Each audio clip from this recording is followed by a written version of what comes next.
I always end up like these are the choices in this game where, like, and I've discussed this a lot on these streams because it's a common thing, but common topic. Like a lot of the BioWare stuff, and I do like a lot of old BioWare RPGs, but realistically, especially things like the Star Wars ones, like their choices for morality are, oh, you've found this escaped slave child. Would you like to kill and eat it, or return it to its parents? And you're like, I'd like to return them to their parents. I think that seems better. Like, it's really just, do you want to eat the baby or not? And this one is a little bit better about raising up some things where you're like, oh my god, what are we going to do here? There's a little more of that. Some of them are a lot more clear, but there's more stuff at least that's kind of interesting.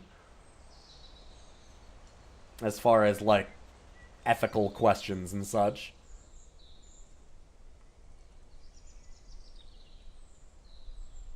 Oh god, no, we're not trying to convince this to go back to the town. Ugh. I'm not gonna convince him. Inutil, tell me more. All energy drains out of him in an instant. He just shakes his head. What's wrong, Servile? I tries to decide if it wants to confide in a shaper. Eventually, it decides to. I wanted to be free. I thought it would be good. I'm scared. Why are you scared? There are rogues all over. I just want to be safe. That is the best thing.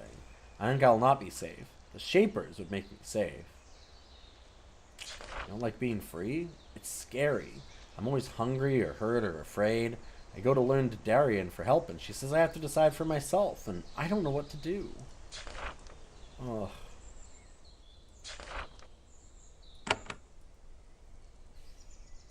Fuck. Some things like that a little bit. So how was Neon White? The burden of free will. Yeah. Well, it's also just that, like, it's less the burden of free will and more that, like, they've been given no skills, no hand up, like, no help. Totally, they've been left totally unprepared and sabotaged to deal with the world themselves.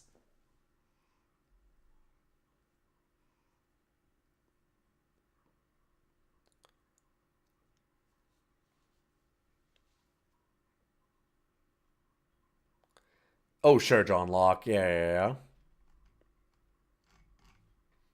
Consolidated 10. Making it give you the feel of speedrunning meant they ran into a couple pitfalls in level design. Oh, okay. Yeah, I've heard that the level design is generally quite great.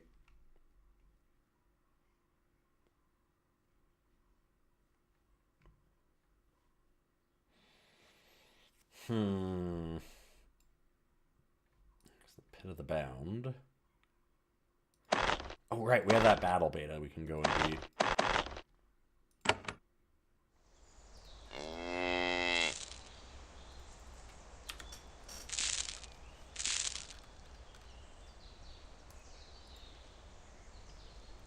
Hey, buddy.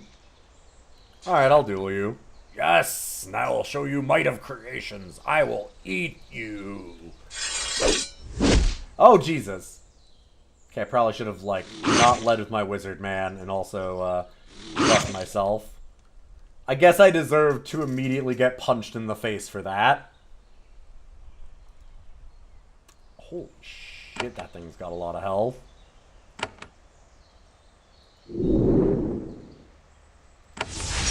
Let's haste everybody. And then shield them all. Seems like a good idea.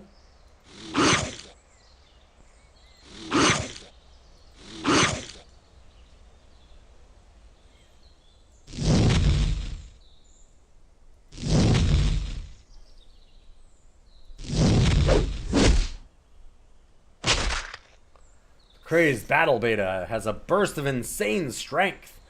The beast grabs a nearby foe and flings it over the trees. What? But my friend. Oh, he's over here. I see. That spot. The battle beta stumbles back. It lowers its head and whimpers. Then it kneels in a submissive pose, the same pose drilled into battle alphas when they are young. There's fear in its eyes. You've knocked obedience back into it. That'll never be a proper creation again. I'm sorry, Shaper. Stop hurting me. You are mighty. Here. I give you gift. Leave me be. The beta takes the ring off its finger and tosses it to you.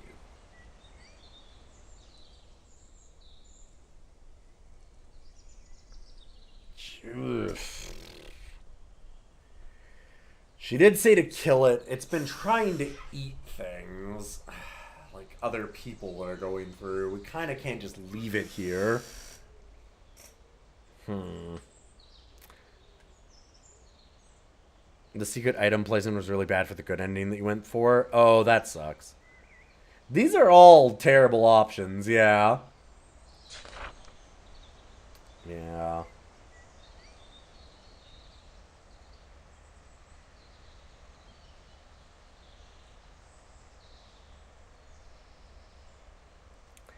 I think we have to put it down. Oh, that's... Oh. This one is a little baby eating. Right after I kind of gave it the... You know... Oh, this game's real good at not doing that. Of course, it was all baby eating.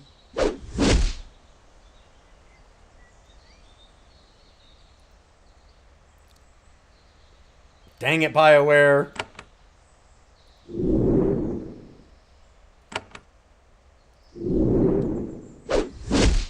Ow.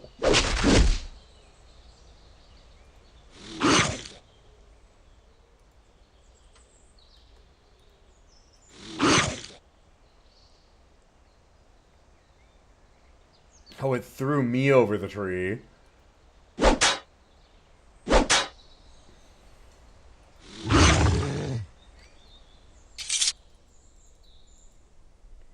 So I think we probably could have added it to our party, but that's kind of a death sentence anyways. Leader's Blade. Ooh. Interesting. Minimum melee training of 3 and skill bonuses from items don't count. Damn it. Yeah, that's not worth it to get extra creation damage, sadly.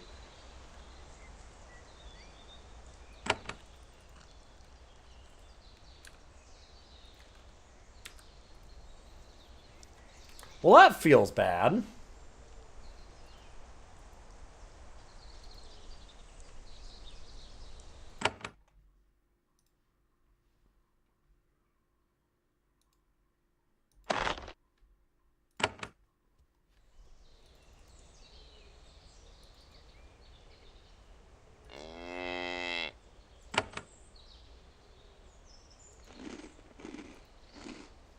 I mean, she was telling us again about how it was trying to, like, kill and eat friendly things around here. So it's like, well, kind of need to get rid of it. It's gone. And leveled. I'm glad. That'll make it much easier to bring Serviles here and protect them. Serviles who want my wisdom can reach me. She goes into her back room for a minute. Soon, she returns the shield. Here, I recently made this. Feel it's fair exchange. What did we get? And that is a Shining Shield. 5% chance to evade attacks and extra creation mind effect resistance. It's got a lot of armor and stuff, but the other one gives a lot of melee and magic damage. Still, we're not really having our creations do the damage anymore. Like, really just doing some acid. More of a status effect kind of thing.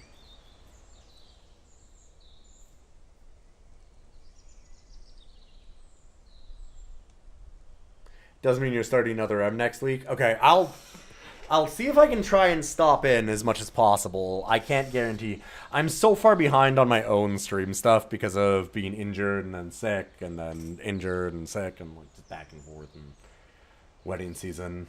Like, I was supposed to be done this in Elden Ring a month and a half ago. But, well, I'll do what I can. I've been interested in Other M because I'm a massive Metroid Prime apologist, and that game looked. I never played it because even as somebody who really enjoyed Metroid Prime and like Prime 2, oh, that thing looked not like the reviews and stuff at the time, and seeing like some cutscenes and stuff that came out. I was like,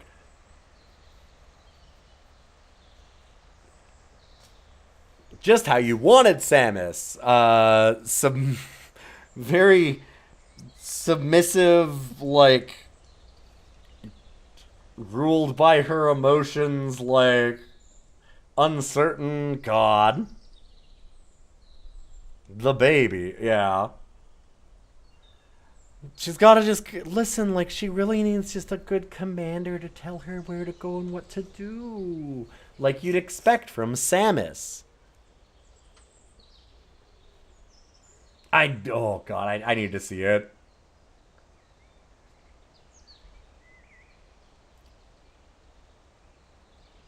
Exactly the direction that you want to go for the first time that she's speaking words. This extremely badass, cool space bounty hunter.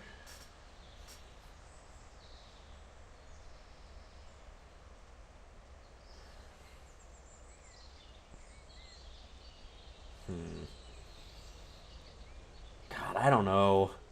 Be nice to not get wrecked so damn fast.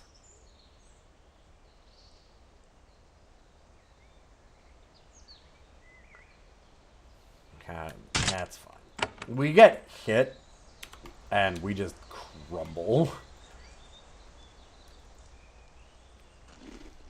More importantly, I can train up. So maybe I can kill Melancon.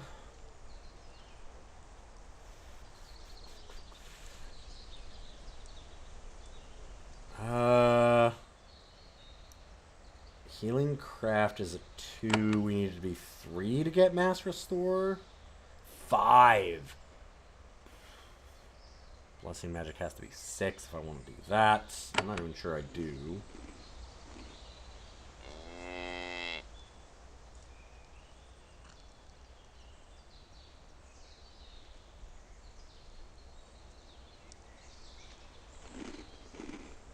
You never played any of the Prime ones. You played the first 2, and then suddenly it was 3D instead, and you just didn't want. Yeah, that's fair. I liked Metroid and Super Metroid, but Prime I thought was like, it was a really fantastic, in my mind, and opinion at the time. It was a really, really fantastic, atmospheric, like, take on moving it into 3D, and it felt like it retained all the core things that made it Metroid, but like translated it into this other mold, which was really cool.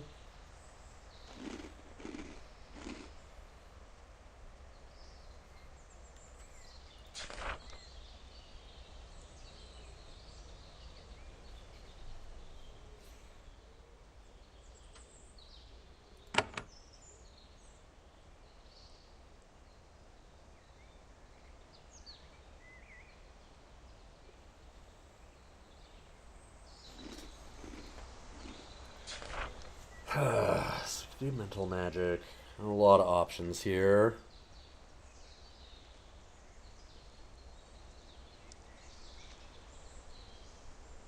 And I mean, leadership and mechanics is always a thing, too.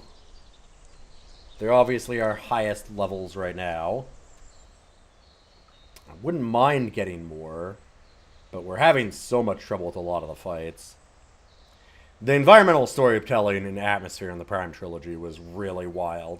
Like, it doesn't feel that cool now, but back then, like, when you're walking down a hall and, like, a vent puts steam out and, like, it, like, gets your visor wet and everything was like, God damn! Like, you felt like you were in the suit. It was so good. God, I was, like, for the time, that was incredible. Nothing did that. Certainly not on console, too, for sure.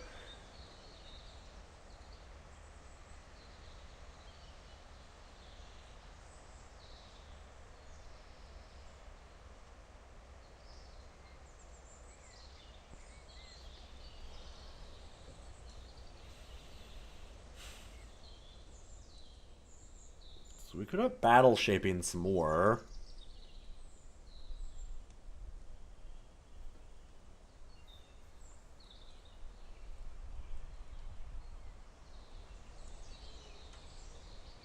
Level them up, make them a little more resistant.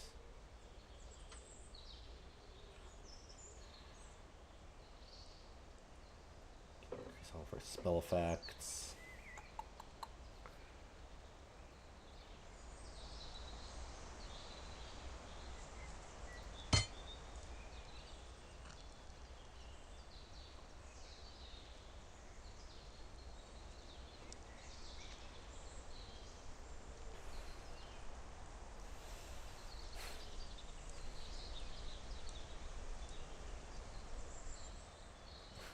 I do love the tip for endurance. Increases the amount of health you have. Health is very important. Most deaths are caused by running out of it. Yeah, fair. Gives me 12 extra points, huh? Which, percentage-wise, is actually not bad. Like 9%, 8% or something.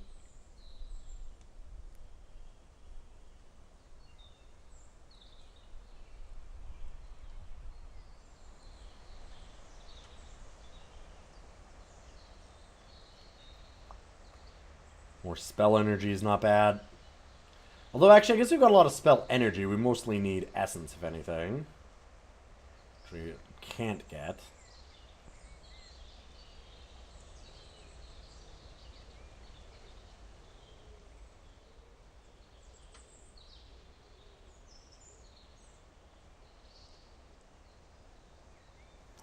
Battle shaping and spellcraft, maybe?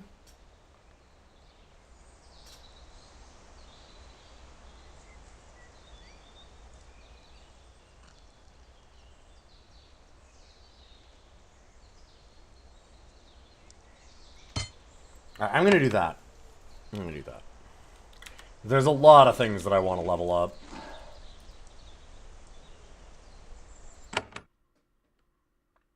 Let's go back to town and heal.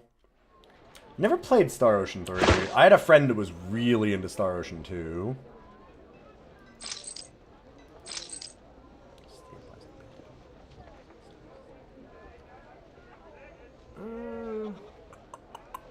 I'm good like that. So, maybe give these a passive ability. Hostile non-mental magic. That's unfortunate. I wish it was to mental. Some really cool ideas and great dialogue, but man, it's a mess. I remember liking Star Ocean a lot more than the Final Fantasy stuff at the time, just because I liked the battle system more. It felt more active.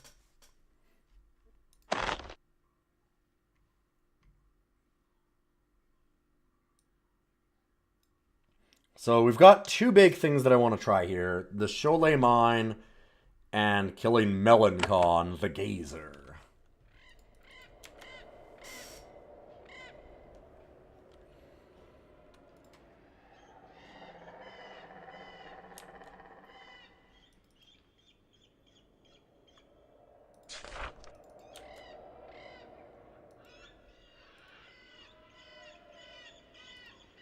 Can die by HP and MP damage. Weird.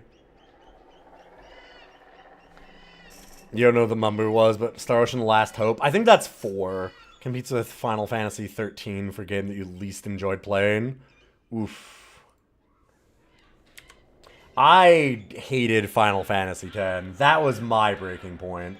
Slogging through the end of that, I got to a point where I was like, I don't care about Dad Whale. Fuck Dad Whale. What a dumb game. I got so mad about it. Maybe more than I should have, but I did not like the slog at the end of that game.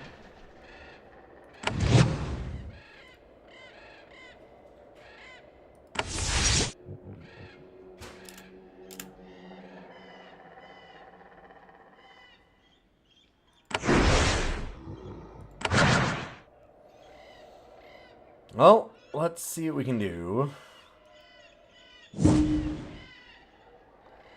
Null Field immediately removed some of the things and made it terrified. Cool. Hey, don't get mad. Whoa. My hand went near him and he was like, ah, how dare you.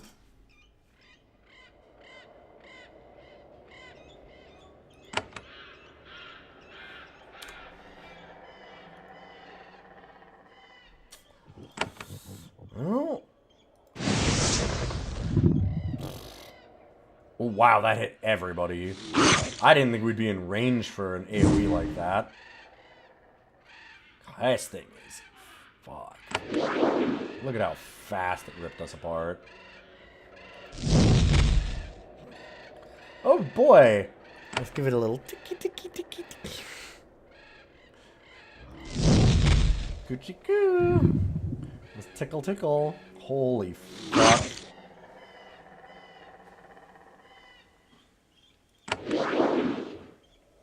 Fucking heal that. Well, neat.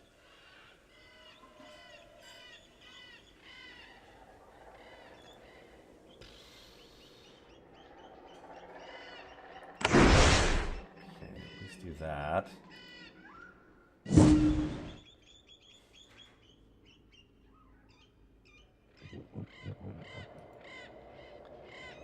Seems pretty fucked up. Oh, and it has friends back there. Cool. Very neat. That seems fun.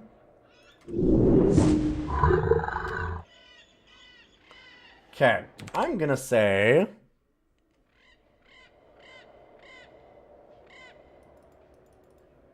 we're not fighting that yet.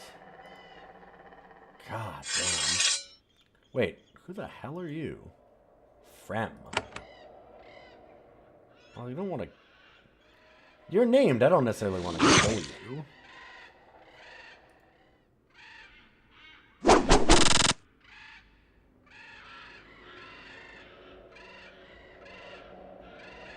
Well, shit. Here, hold up. Let's... That seemed... They're named. There's something weird going on there. I'll go this way.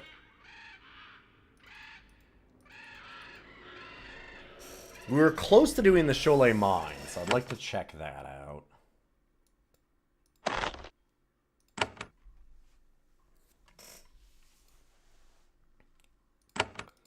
And this is the big one that once we finish this quest, we get to talk to the Cholet and find out what their goal in the area is like one of our last factions to actually talk to. So when we do that, we can join the Shapers and just like go for endgame stuff. Open up a lot more things to do.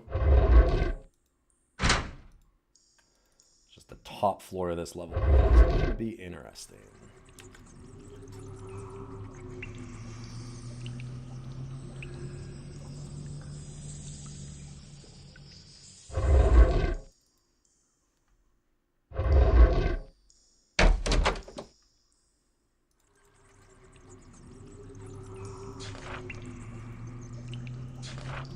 Oh, it's... Oh my god, every time it respawns these.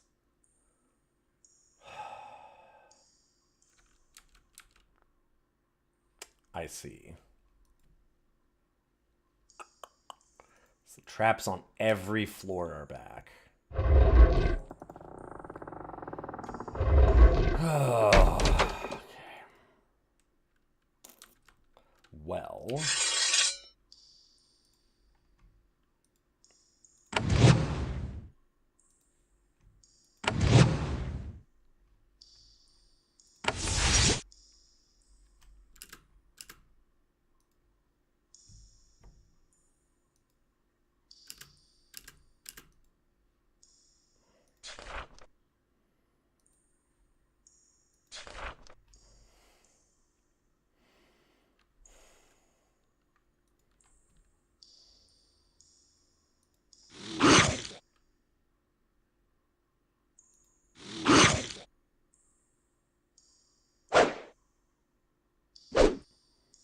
These should be very easy, at least.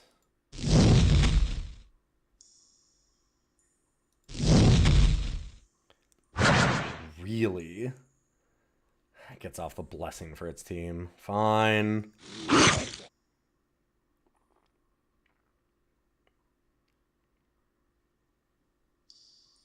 Okay, let's go here and then that one.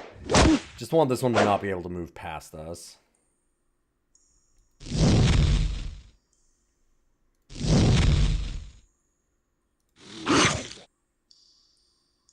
Do you have acid still? You do. Okay, so that one should die. To the dot, I'm hoping. See, these levels will be real easy.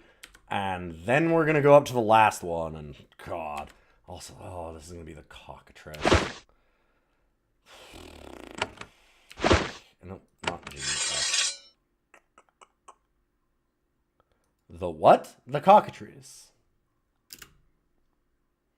Danger chicken.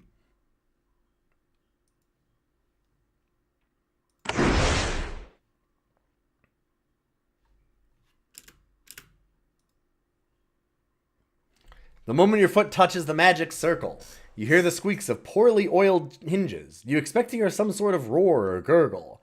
Instead, you hear a strange clucking.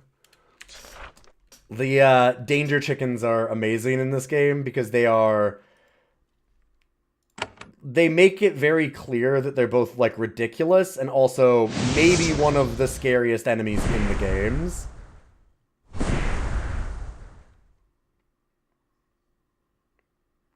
Which I always kind of appreciated.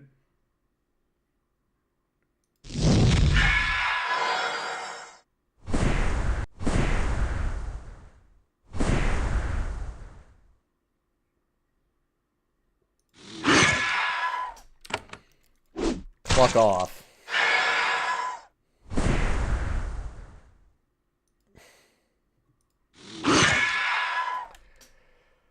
Okay.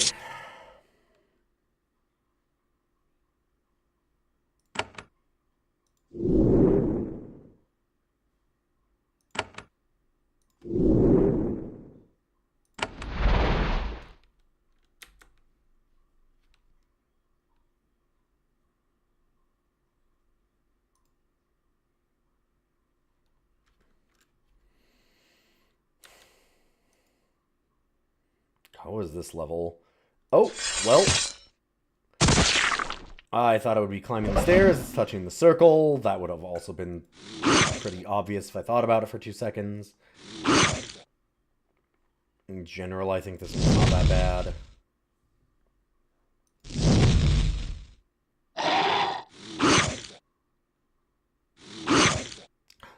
Oh. I say as I die. I think that acid kills me. Yeah. Okay, do not let the melee things get to the squishy wizard thing. That's probably a good rule, as it turns out.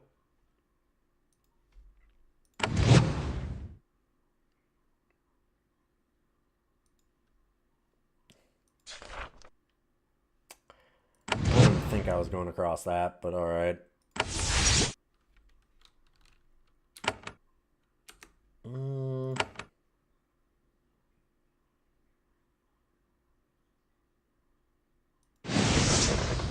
Air shock those. That's good. And then let's just make sure this one can't get away.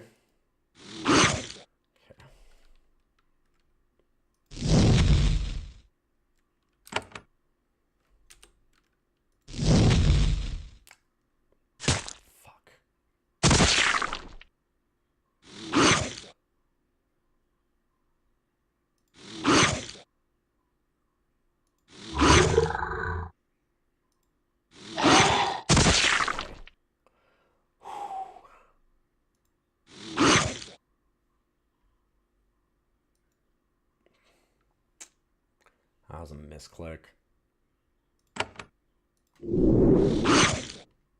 It's fine, though.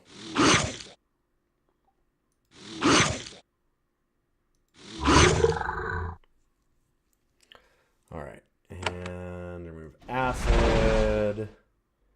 Let's heal you up.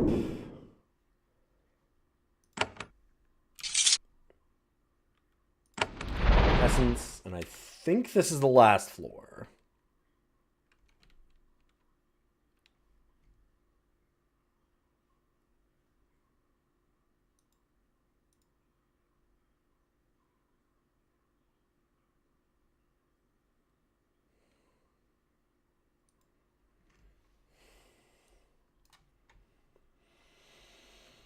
All right. So yeah, this floor has 2 golems that are set to carve, but unfortunately, they make no distinction between organic and inorganic material, was the joke.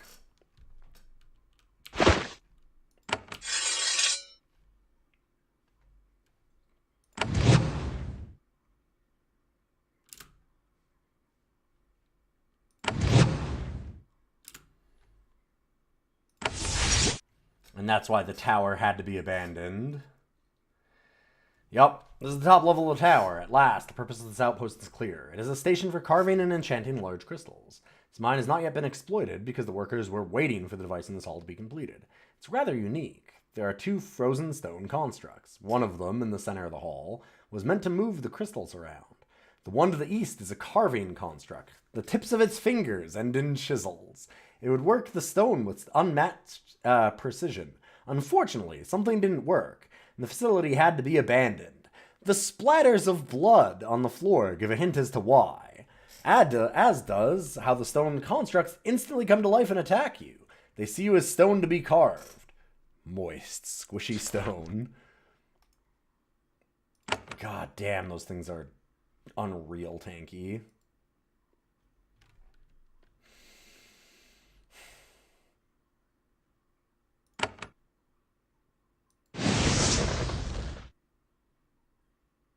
Can they be stunned? 5% chance, sure.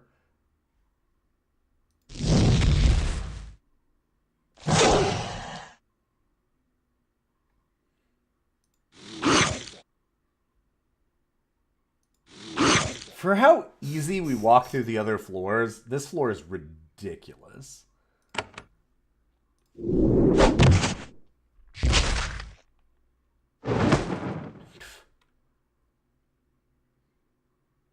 Wow.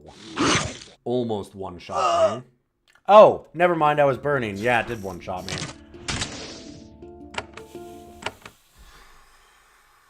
Like, what do you do here?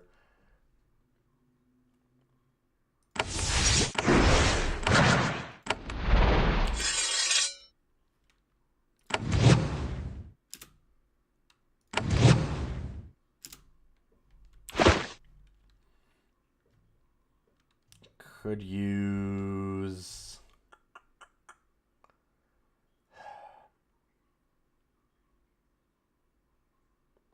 What's the one that gives us essence? Blessed and essence shield. Essence shield is really powerful. We could try doing that.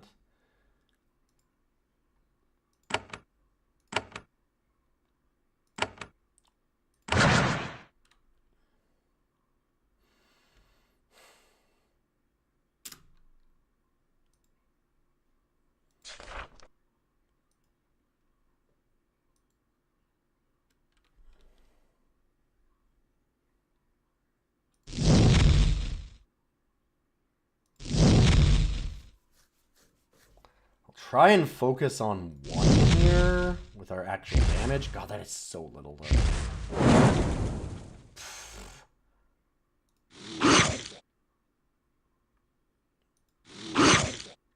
Man, I need to keep somebody here just to stop it from running into us.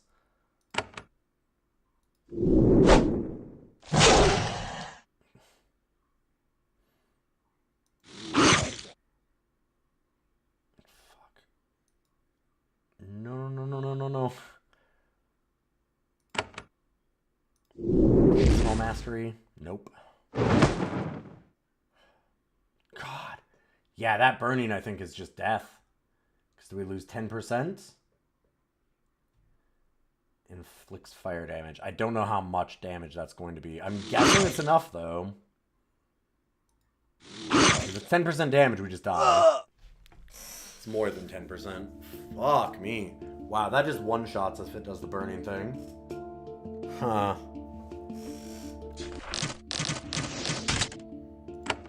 How is everything prior to this one so easy? And then we get here and it's this absolute nightmare.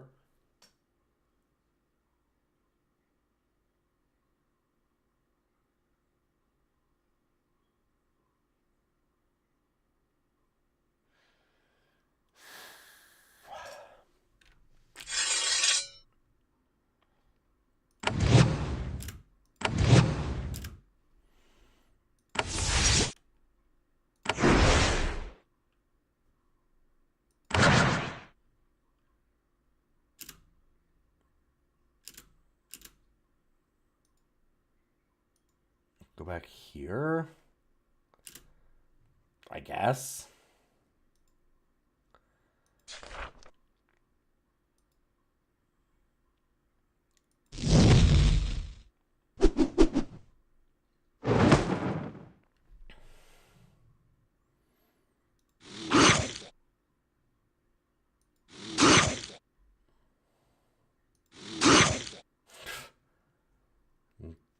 Just evade, evade. Yeah, sure. In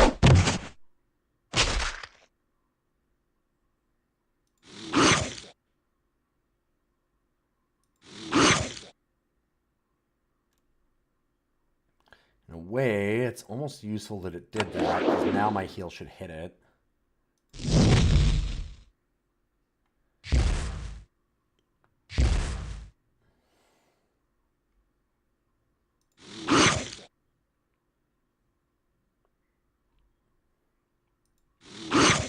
Okay, if that one's not moving, actually... Hold up. Maybe it doesn't move in the way that I thought it does.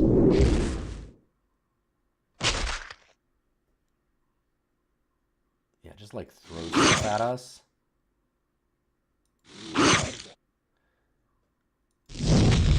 So if we can just chisel this one down. Because it's chisel hands. God damn.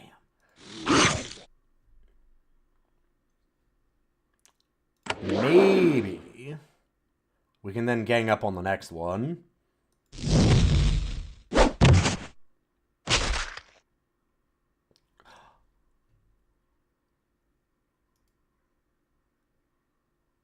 Oh my god, that heal.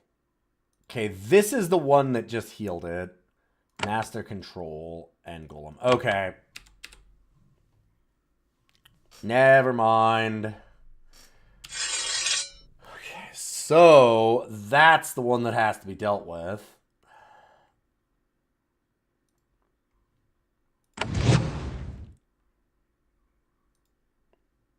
That's why it's Master Control.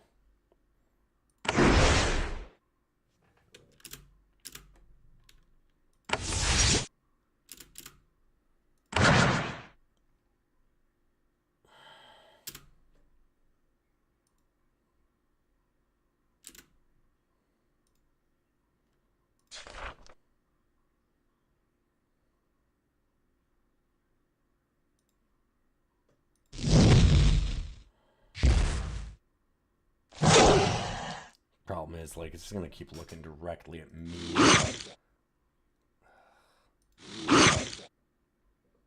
And this one, start the fight, we have to go down here. But then I'm gonna immediately recall it back, and I'm hoping that this thing just stays there.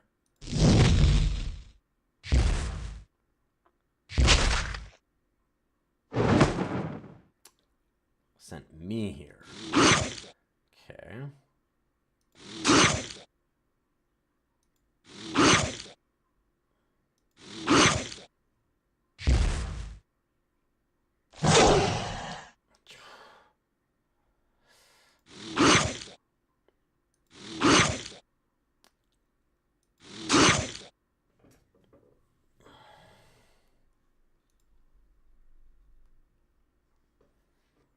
So we have, like, restoration spores. It's not going to do enough. And I can just use my regular healing.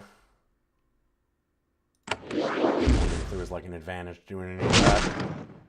And the burning, and we're dead. Fuck. Yep. Oh!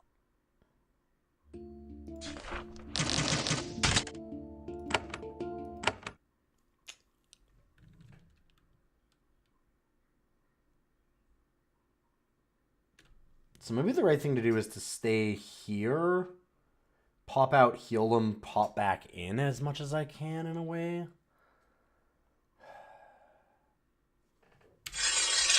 And just let them take it down. Gross.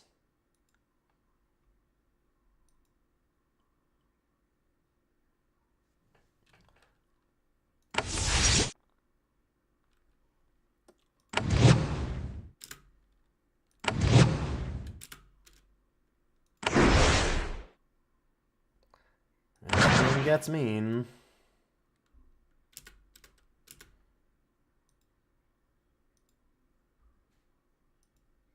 There we go. Wait, so what is on the ground here? Oh, gems. Sure. I wonder if there is some kind of clever solution here.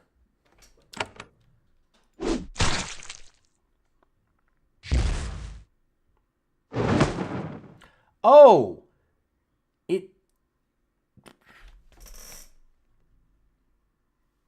It gets me from around the corner?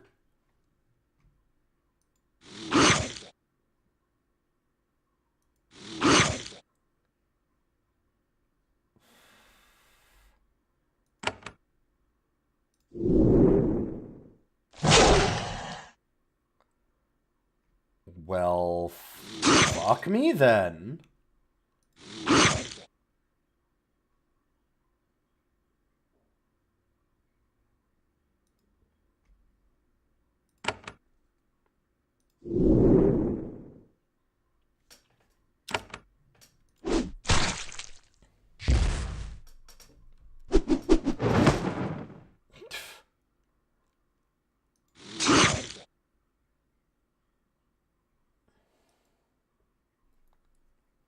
Cool. It only evades most damage, so that's fine.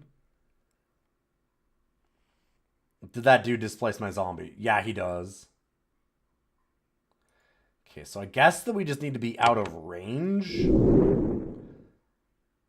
And you don't give no fucks about Linus. Heal 500. Yeah, he throws the zombie there and then it just heals up the other one. This thing's easy to take out if this one's gone. Is what it seems to be.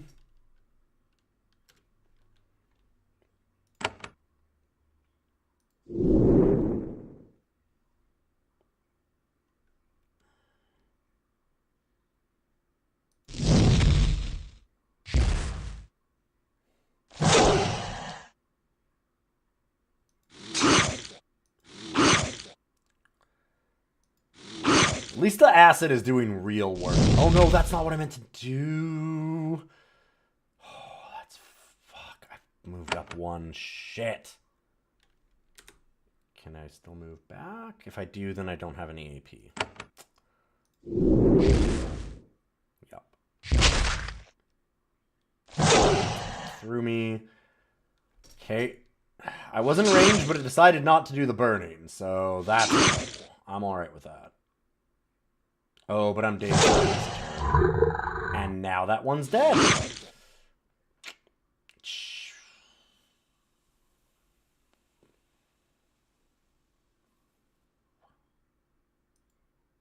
Great.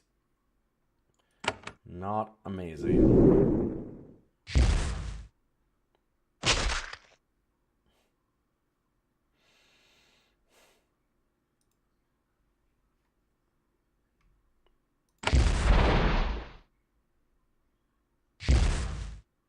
Ow.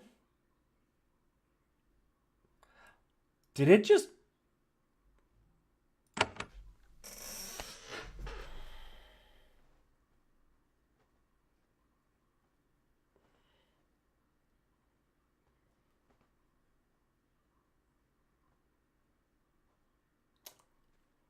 Huh.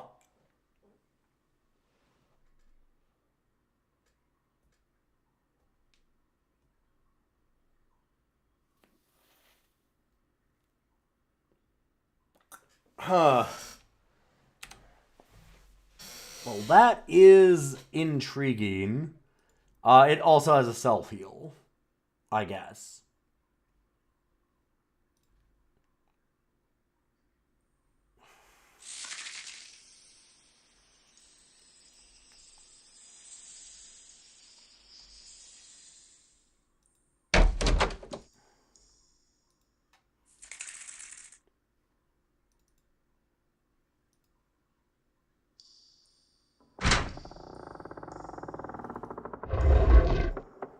That's...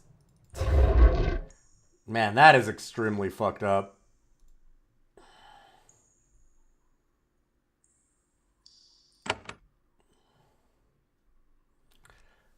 I really want to know about the Cholet mission before I join a faction, but God, I don't know how I can. That is pretty nasty, yeah.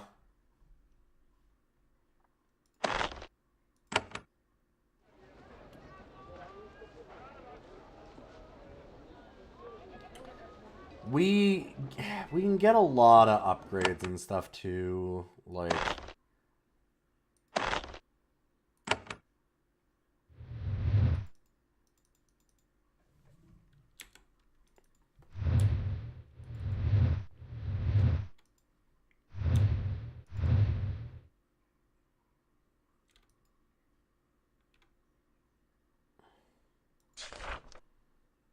Yes, sir, an unusual problem we have come to protect. I've had concerning news about her. Oh, more about Emily. What have you learned? Merchants came to Dry Peak. Nothing unusual. So Emily was this girl that we met in the mountains who had, like, a weird natural way of shaping, but it didn't seem like she'd been changed. And we told her, like, hide. And this fucker, this disgusting bastard, was like, ah, perfect, good for you. Keep her here so that we can wipe her out when we kill everyone in the valley. Because that's what the Shapers want to do. They literally want to wipe out the entire mountain. Just kill everything. Because there's too much rebellion. Nope, not worth it. Just wipe the slate clean.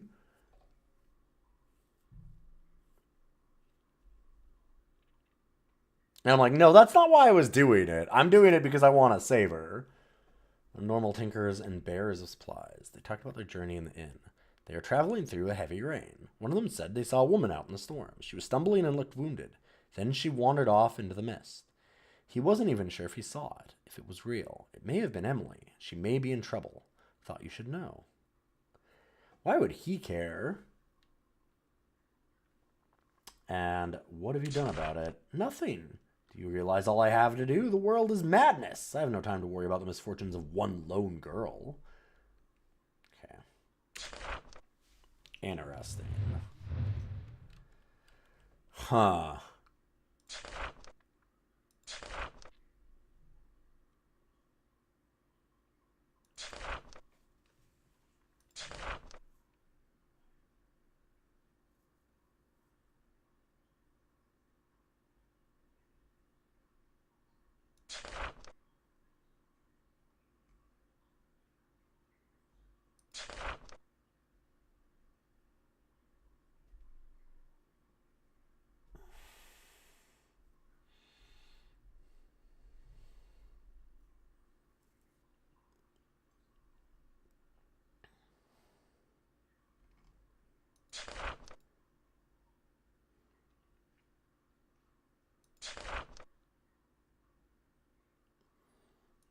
Oh, was it here? Eulah's treasure hunt. So Sage Markov might be here. I was thinking of spending some money and getting another spell or two. I think there might be ones in here.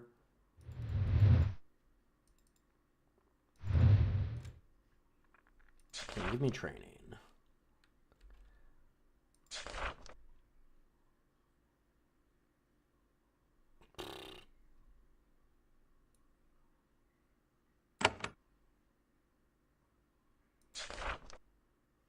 War Blessing, improve rack.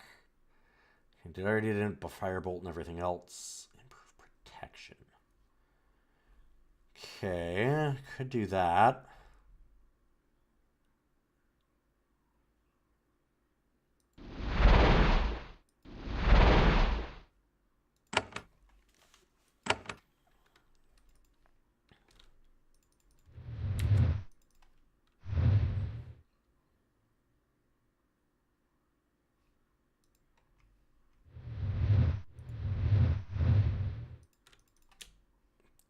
There's Sage Markov. Okay.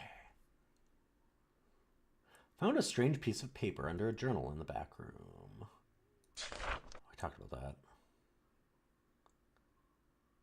Eula sent me to you. He gives you a wary look. Really? So you've been in the high mountains, seen the forests, the chalet. You know a lot of secrets. So tell me, what did Eula want? She wants to know where canisters are made. He laughs. So you really did meet her, and she trusts you? Then I will too. Whatever his skills, Markov would make a terrible spy. I think I found the location of the factory in Zachary's library. It took a long time to decipher it, but I did it. Okay, Eula already knows. She was right. It was in the place where she thought. The ruined stone. Take that information back to her. Wish I could tell you more, but it's a start. Any other way you can help me? Not yet. Okay.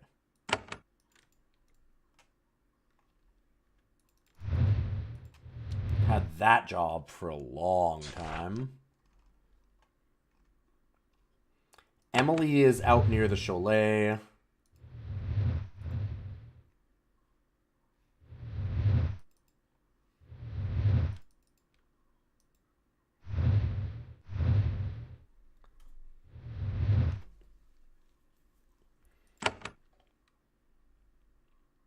Let's go to Dry Peak because we can sell off some iron bars to the smith for a lot of money.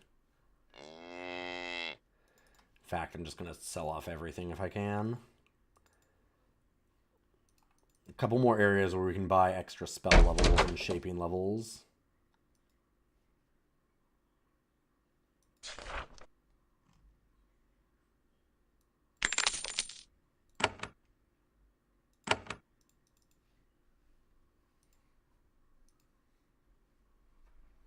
Oh, kitty.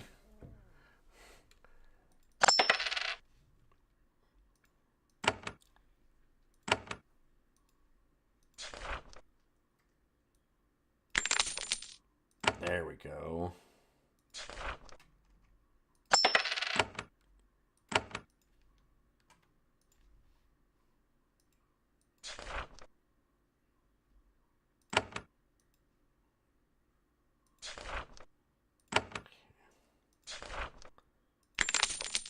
Sell more. Do we have anything left in our junk bag that matters? Probably not. Oh, those all look like trash. Oh, we got the chain of it. We actually have a fair bit of stuff. Didn't buy any of that? Interesting. They have this one is because they have no money. Fair enough.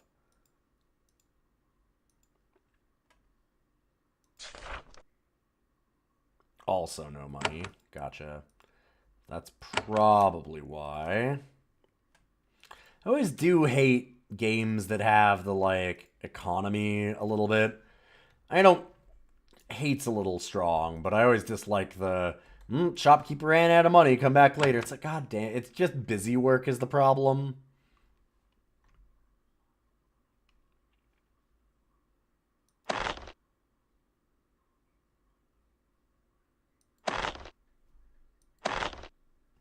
I think it was Zassus Outskirts that has...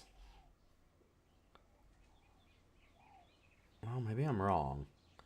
Where's the Drakon that was training us? There's a trainer here somewhere. Oh, Hermit Crossroads, I think.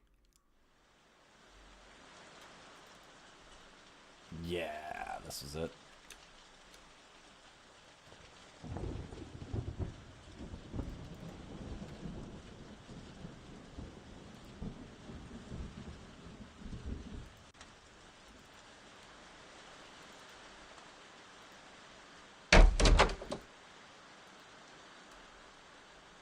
Ooh, who for the takers?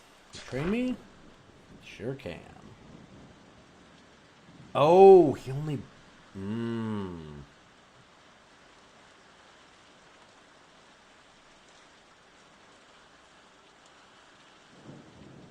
Fuck, this costs too much. Improve air shock is 5,600. Jesus. We had some other stuff to sell. I can see if I can get enough to get something.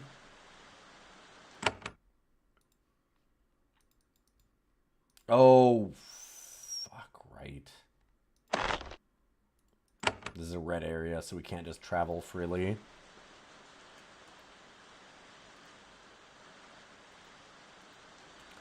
Yeah, it'd be nice if you just buy somewhere without a bank limit. Yep. The whole thing is just a weird... It's to make it feel like a world, but it just doesn't ever do anything but frustrate me.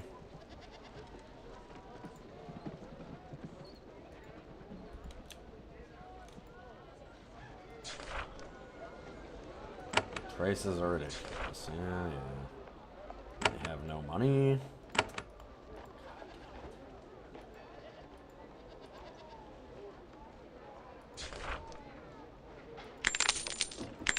Okay, at least I got something there.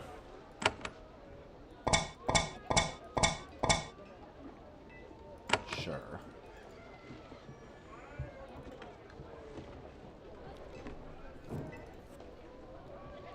The only one you care for is New Vegas. Yeah. New Vegas is not a Bethesda RPG, really, though. I mean, it kind of is, but it's Obsidian.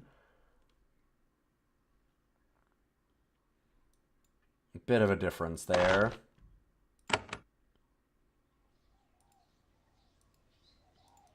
Yeah, and, like, in a way it makes sense that, like, okay, you know, not every store would just have infinite money, but from a gameplay perspective, it's just obnoxious.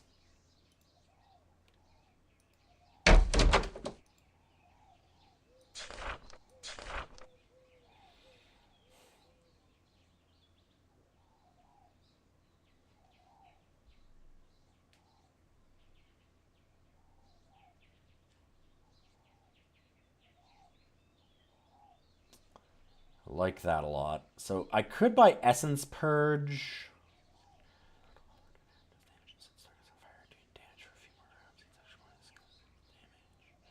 I think Mind Shield sounds really good.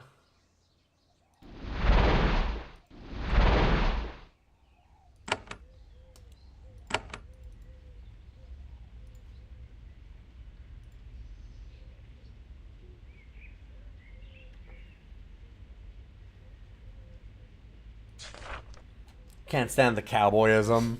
Yeah, de-hawing that game would be a bit of an undertaking. There's a lot of factions that aren't all hawed up, to be fair.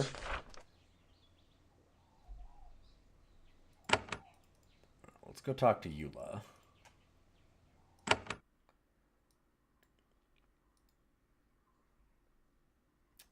God, I keep doing it.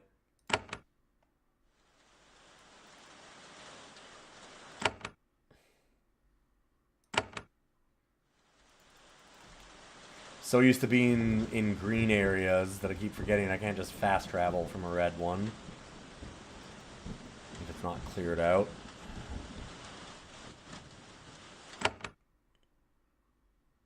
Okay, so Eula is going to be down in Shandoka.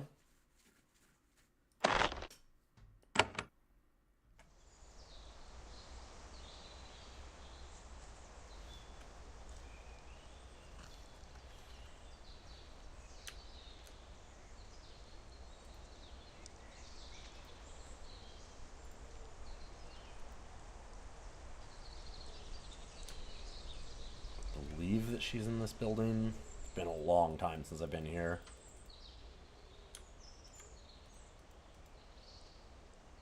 So these are distant explorer people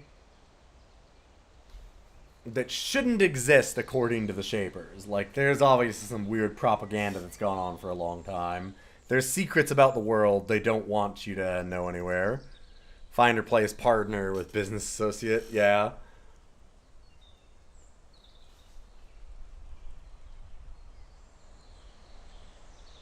Spoke with Sage Markov. Tell her what he said. I was right? The place where I thought?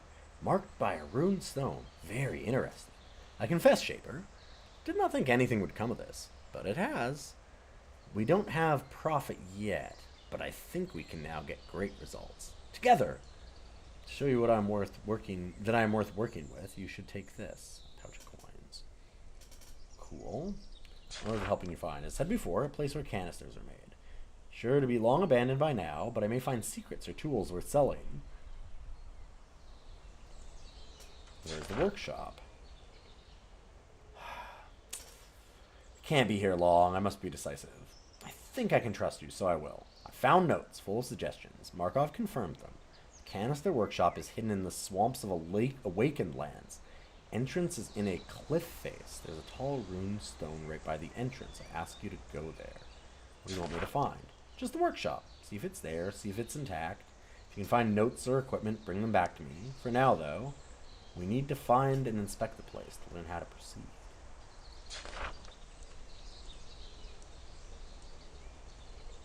And you can find a way to see a thing long hidden. Okay.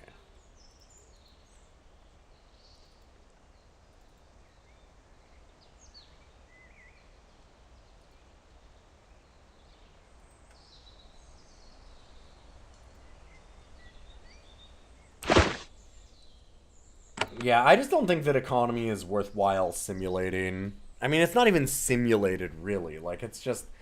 It's on a timer for them to get money back, right? Normally.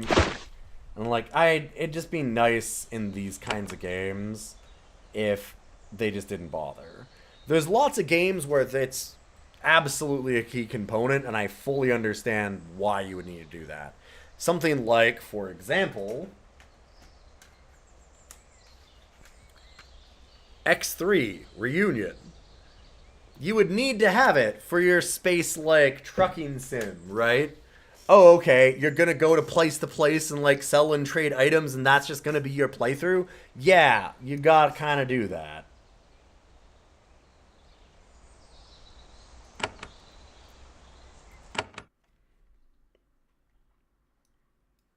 That's still not really my thing, but at least I understand. Near awakened lands in the swamp. Is it in the marsh? Oh, in this marsh. Okay. Sure. Oh, wow, we haven't been here at all. This is another broad expanse of soggy, miserable swamp. At least you're almost to the end of it. You see trees to the west, and further in, mountains rise above the woods, leading to the tallest peaks to the northwest. In the middle of this misty expanse of swamp, you can barely make out a campfire. You think you can see figures of serviles around it. You aren't sure what faction they belong to or how they might greet you.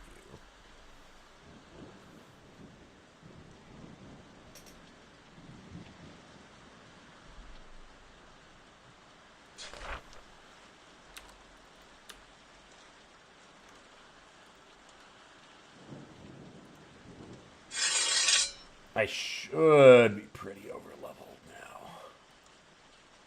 For this area, yeah, I'm probably not going to get any experience even.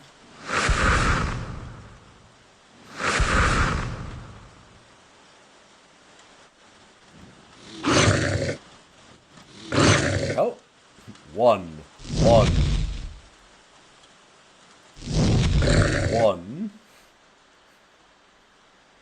Hell yeah, gaming. This game does a weird thing, whereas you level up, you get less experience from lower level enemies. I mean, not that weird, that's fairly fine. But it's very funny when you start getting, like, one.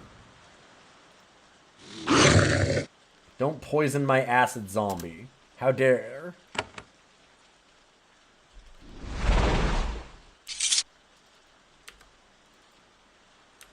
Oh, they got the story economy, but then the game economy doesn't reflect it. Sure.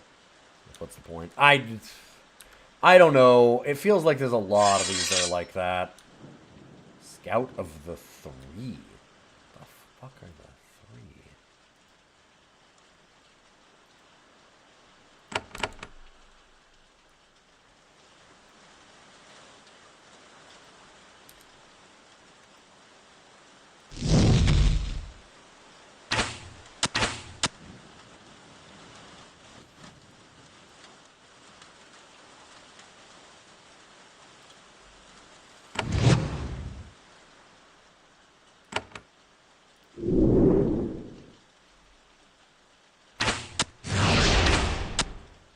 That's a lot more coming up.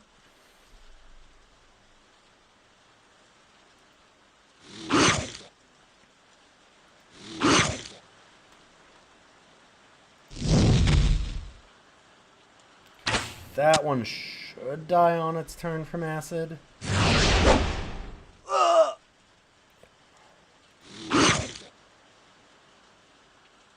That one's definitely dying.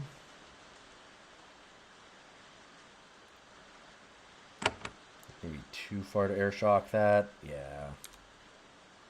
Let's move here. Oh! The Serviles squatting in the stretch of land.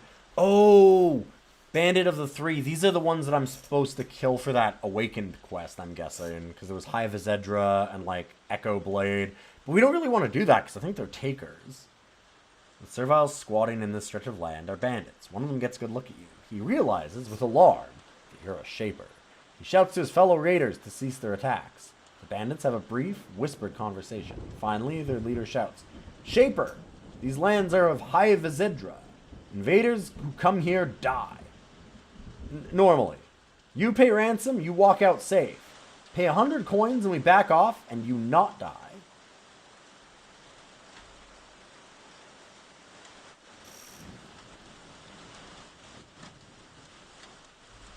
High Vizedra, leader of the Mighty Three, the Triad, Her and Quarn and Echo Blade. They master this land. Takers, Barzites, awaken. They have no place here. Is ours. Oh, they're not takers. Interesting. I have a pass. Show the paper that we had. Stupid. That a taker pass. We not takers. Interesting. Wait, surely we can talk about... Oh, fuck. I was going to say that we can... I was going to say surely we can talk about this, but I guess... We'll just lie and say we could command them. Hey, Zombub, thank you for the 81 months. Streamlabs been having a problem, so I'm not getting the notifications, but I super fucking appreciate it. Great to see you. How you been today? Creations and commons tend to think that Shapers are capable of anything. A wily Shaper can use this to their advantage. The crazed swamp bandits believe you, swayed by your confidence. They start to back away. Their leader says, "All right, Shaper, you may go, but stay away from our fort, or we track you down and we fight." Oh!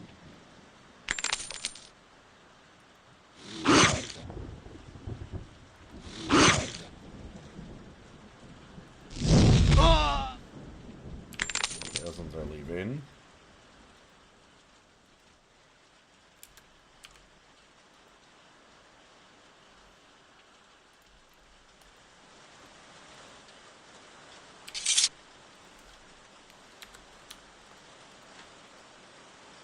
It's Friday after work. The weekend is upon you. Hell yeah. I hope you're having a good weekend then.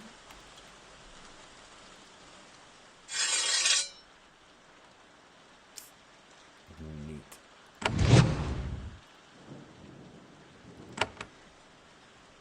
A whole bunch of bad puppies.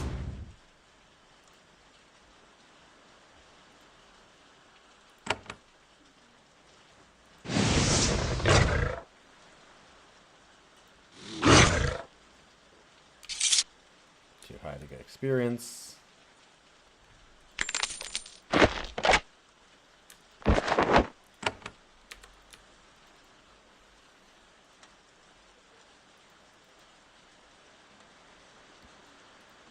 Oh, what is this? An icy breeze rises, chilling you through your thick clothes. Insubstantial forms coalesce out of the mist ahead. They walk blindly over the bones poking up out of the mire. The spirits of the dead mill about, seemingly not noticing your presence. The styles of their clothes are very old. Whoever these people were, they died a long time ago. At the far end of the clearing, you see a human corpse, frozen solid, of unknown age. Its armor is of an outdated style and is surprisingly still shiny. To reach it, you would have to pass close to the ghosts. Well, what are you gonna do to me?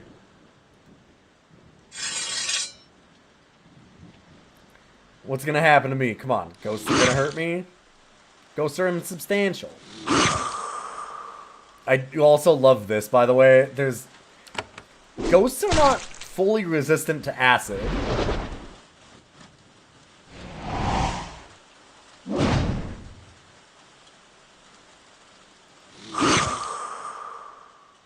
Which is just weird.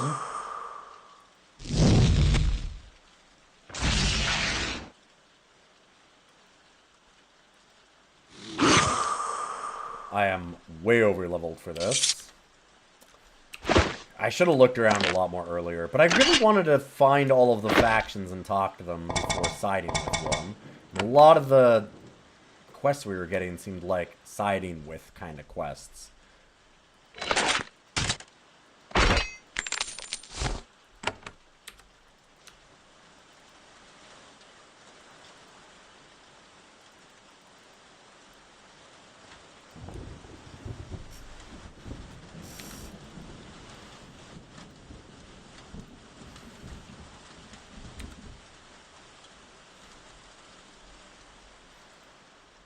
Giving ghosts acid sounds like a thing that the FBI would have conceived funding for in the 60s.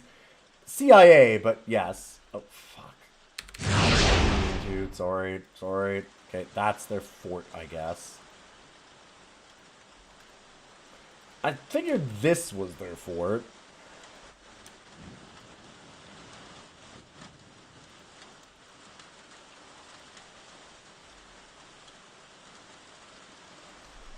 You enter the bandit fortification. The survivors here may be wet, cold, sick, and crazy, but they know how to build a decent log wall. Some survivors were shaped to have a compulsion to build. Funny how those tendencies manifest out here in the wilds. Fort is sturdy, yes, but completely unguarded. When you approached, the bandits guarding the gate ran deeper inside. They went fast. They didn't even take all their weapons and supplies.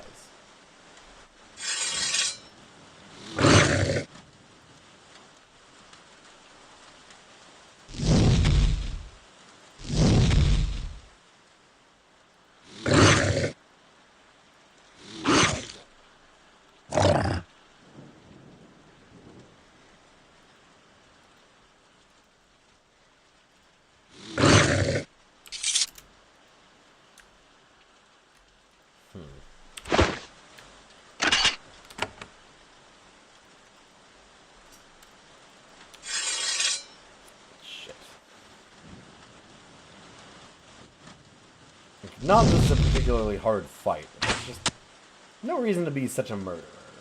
This is a game that kind of discourages it in a way. Oh.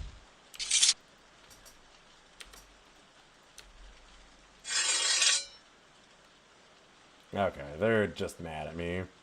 Fine.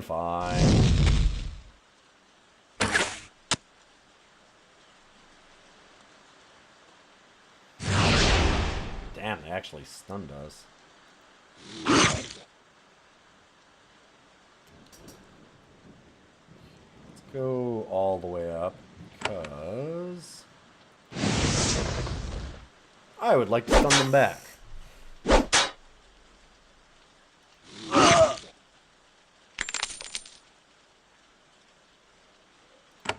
And again.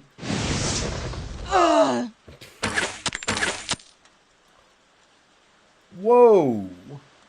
Split eye. Okay. Named character. Thus why they're a fucker. Gotcha.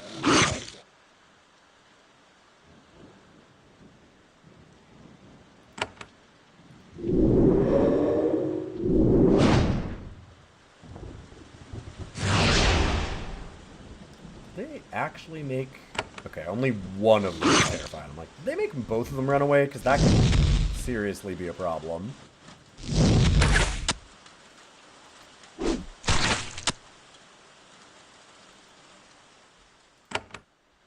Die here, yeah.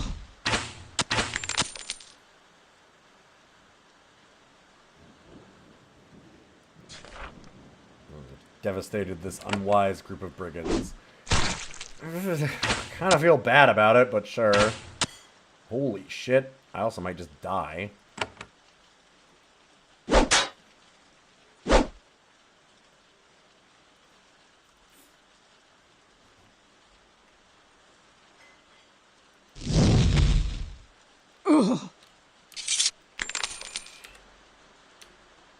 Ooh, a little close. Living knife. +2 to creation, strength, and agility. Well, considering we just have a basic-ass dagger still, I'm gonna say that's a good idea to use. Like, real good idea to use.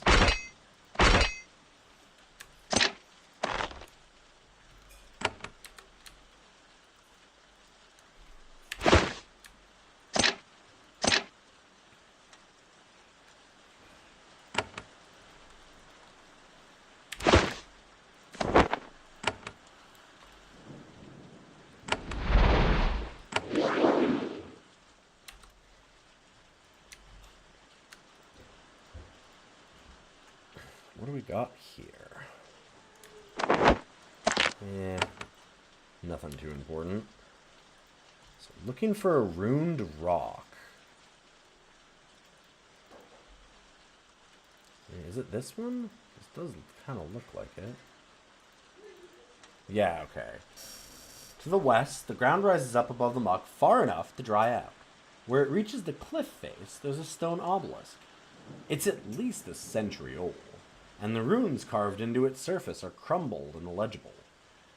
Remembering what you learned from Eula and Sage Markov, you carefully inspect the cliff face. You scrape away some moss and find a thin crack. A bit more work reveals a rectangular break in the stone. The application of force swings out the rectangle of stone on rusty hinges, revealing a cave. Well, well, well. You find a gallery full of Shaper construction. It dates back at least a century. A large workshop was being built out here in the swamp with great effort and expense. Then it was abandoned. You're the first visitor here in some time. The first human visitor, anyway. Scuttlebugs have thoroughly infested the caves. Some of them have come into contact with spilled essence and the residue of past experiments. They twitch and let out odd hissing noises as they scuttle about. The core of the research hall is to the west. You know that nothing you see looks like manufacturing equipment. Also, I was going to look... Helix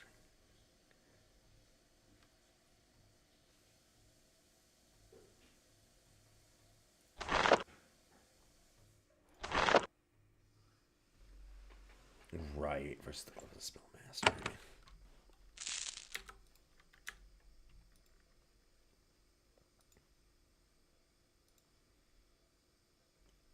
Gassy scuttlebugs.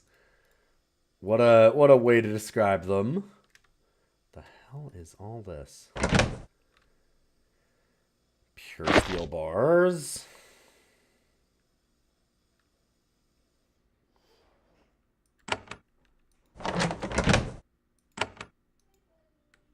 You approach the control column for this facility. It's crumbled in the last few decades.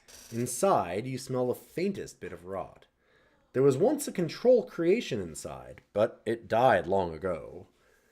Looking around, however, you can tell the canisters were never made here. The place is too old. It's the wrong equipment. There's not even a forge. It's a bit disappointing. Then things get even worse. You're poking at the control pillars, shook something loose. The scuttlebugs behind you get agitated. Their hissing gets louder. Some of them start to move closer. Oh, fuck. That was a lot of damage, actually. Oh, it's 100 damage to themselves. Oh, this is fucking Fucking obnoxious.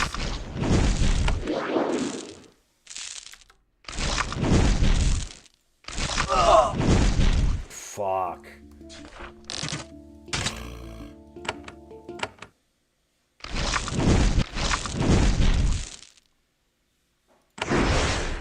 Thing is, I think they keep spawning is part of the problem. Taken out by fucking scuttlebugs.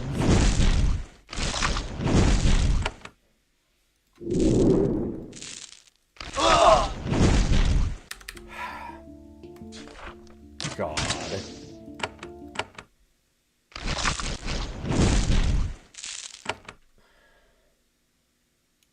Yo, thanks to 71 months, Comet.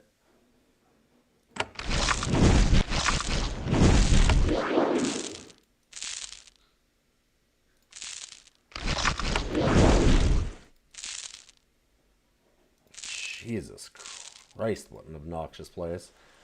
Okay. So Eula tried to kill us. I'm gonna say not on purpose, but also... Ugh.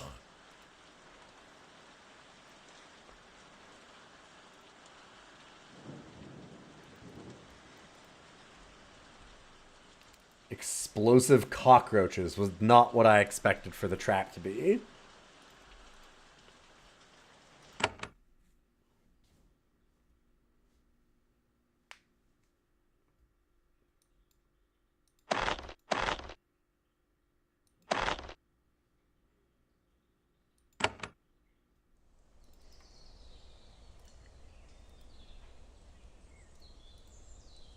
It didn't update and say that it's here. It's still saying that it's in that other spot, so I'm really hoping that I didn't miss something.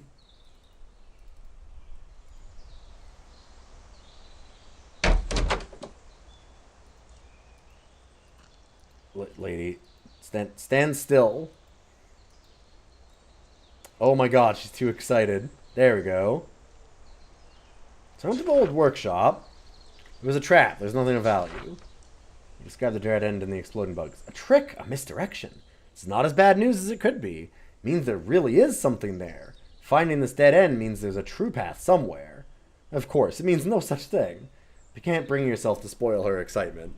Still, we can't do anything yet. I have no clues to follow. I know who might, though. I have another place to send you. First, I must keep proving I'm a valuable ally. Fine. Okay. Let's hunt for canisters. What are you trying to find? Knowledge. I can never make them. I'm not sure they should be made. I must find out how they were made, though. The search for knowledge is the Cholet way. Oh, I don't want to make the ultra-powerful canisters that can change you into whatever you want. I just need it for knowledge. For, you know, reasons.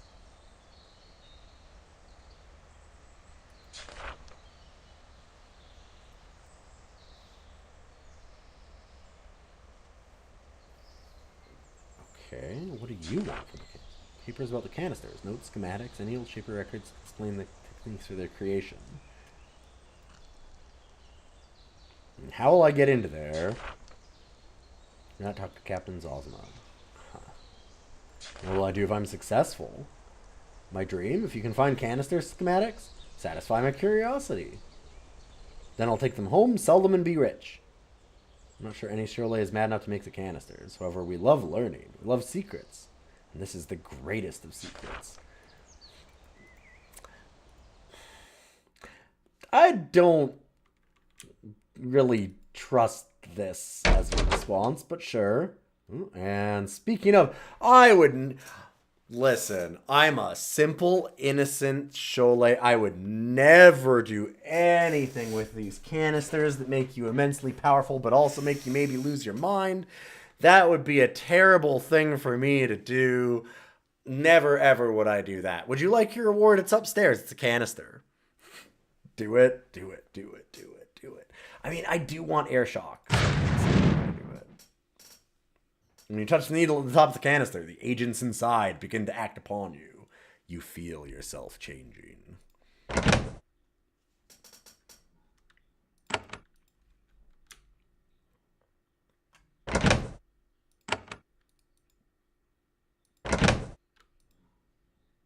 we already looted that earlier. God. They're keeping all agents in there? No, I think they, like... It's a little blender at the bottom, Comet.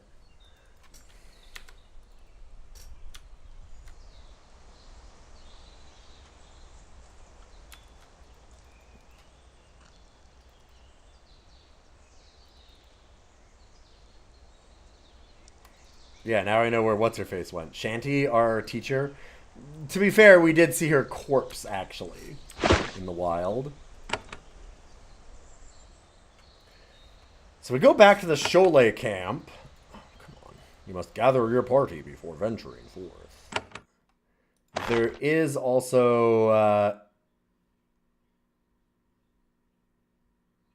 Emily's fate. Although, why is it saying...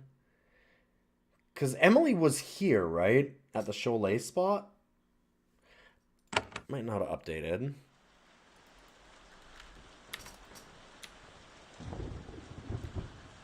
Or maybe she wasn't. No, where was she?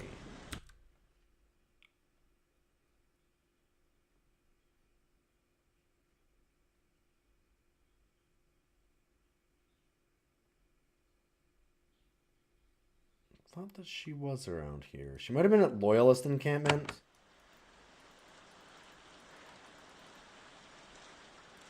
Because we also got the next part of her quest, and I just want to see if we can do that too. Yeah, wasn't she around here? Maybe I'm wrong. No. Okay, that's a green suppression. Where the fuck was Emily the first time?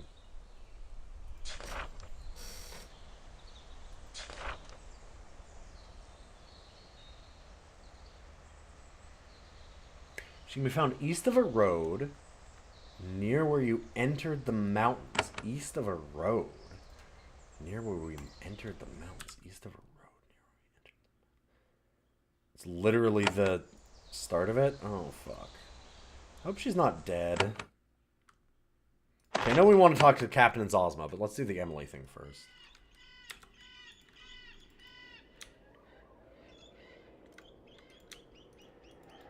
Maybe we should tell her to run the fuck away at this point.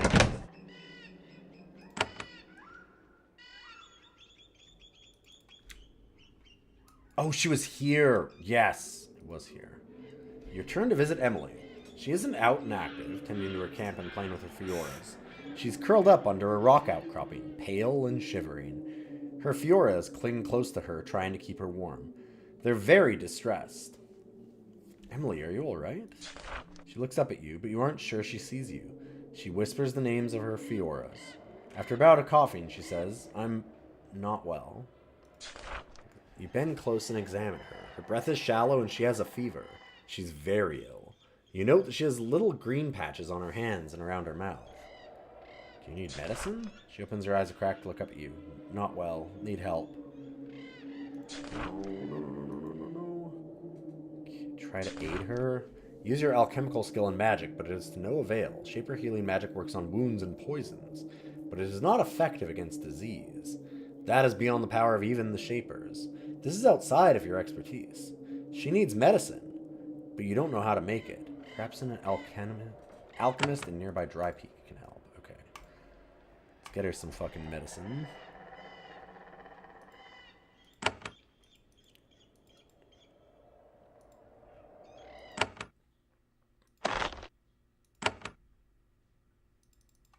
I don't know how I mixed up that area so bad.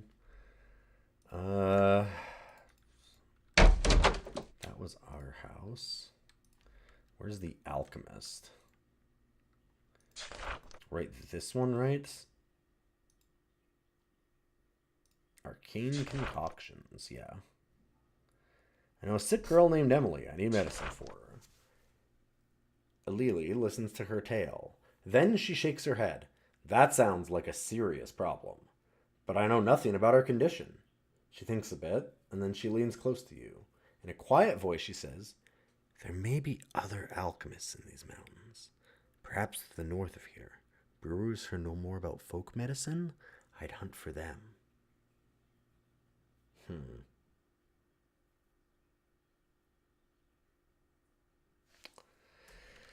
Okay.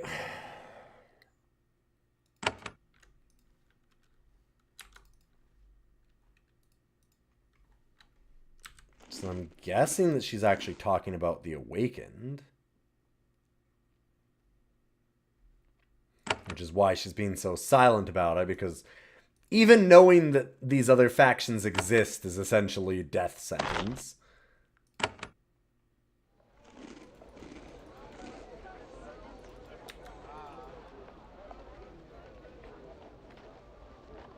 Trading Post Alchemist.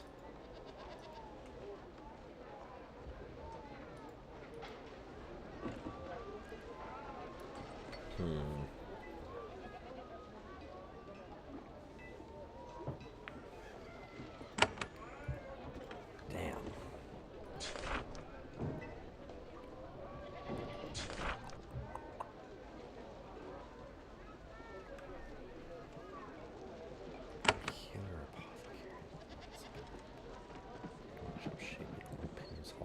We could talk to Pinner, leader of the area. Maybe she knows. Could check on that real quick. It's becoming more involved than I realized. What would I like to discuss? No.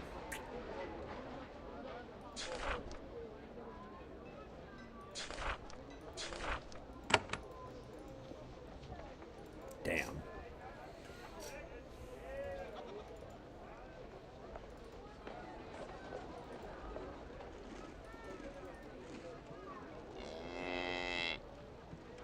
Oh.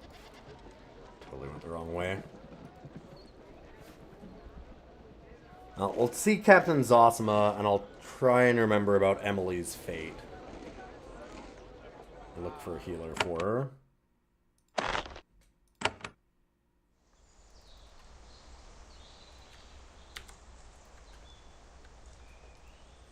So I kind of want to fight these cockatrices at this point. See what they've got in there. Hey, Derek, thanks for the raid. We're just about to end, I think. But I appreciate you stopping in. How you doing? We're doing some very old school RPG.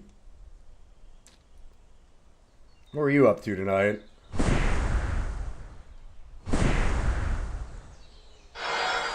Rogue Tower again. That game is great. It's very fun.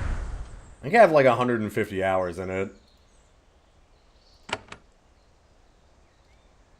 Reminds me I should... Oh! Well, that was a pretty good spell, as it turns out.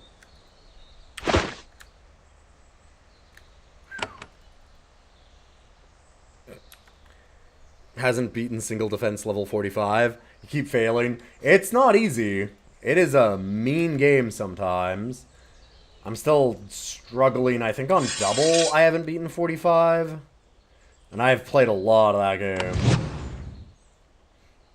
I have a hard time with, like, selling back towers or, like, spending time just leveling up specific ones. I just want to add more.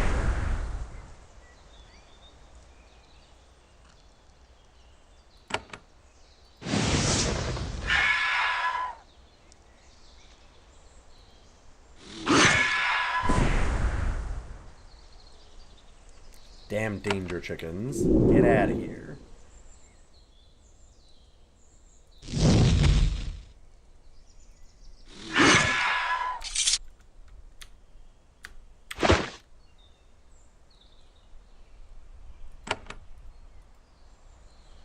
Expected more loot from those things. Alright, well, fair enough.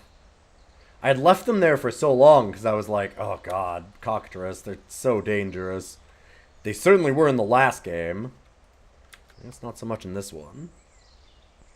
So yeah, if you want to see some rogues towering, go check out Derek. Derek's been doing a bunch of roguelikes and hosting over to us recently. Very nicely.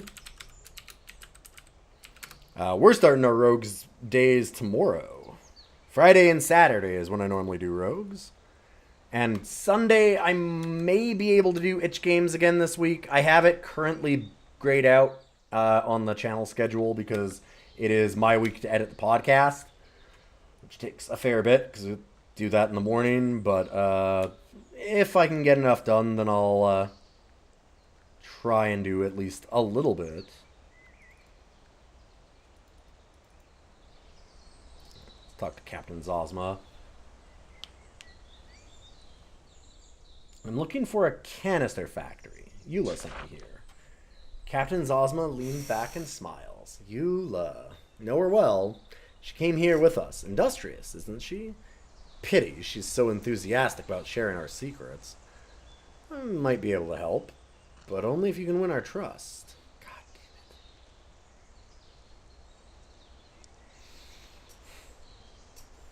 damn it. Okay. So we have to finish earning their trust, which I've been trying to do, but that involves finishing that last tower in the mine, which, as we know, is a goddamn nightmare. That place is miserable. Cannot seem to beat that at all, like, not even close. That was the one where we, like, got that 2,000 health golem down to 1,000, and then it just was like, you know, I'm gonna cast heal on myself for the entirety of my health bar.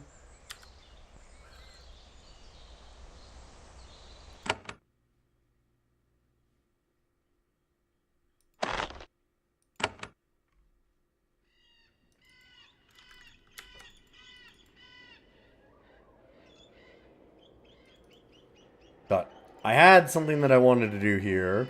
We have Sharon's bracelet still that we can keep powering up by killing her weird experiments in her backyard. Because that's a thing.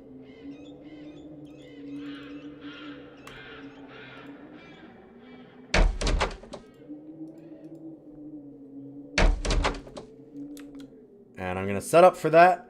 And I think it's time for me to head to bed, because it is after midnight. I have not been getting a lot of sleep recently, so... had some early morning work to help Tanya with. Yeah. Alright, so I'm going to leave it here. Thank you all so much for stopping in. I'm going to be back tomorrow with some roguelikes. Maybe a little step mania for my exercise in the morning. And I hope you all have a wonderful night. If you like the stream, those follows do mean a hell of a lot. You know, let's check out the podcast also. And you can always join the Discord because it's free. I'm going to send you over to somebody else. So don't go away. Oh, I know Kitty. He's slapping at my legs right now. And thanks to all the people that stopped by on YouTube. Also, you can check out the full VOD up there. And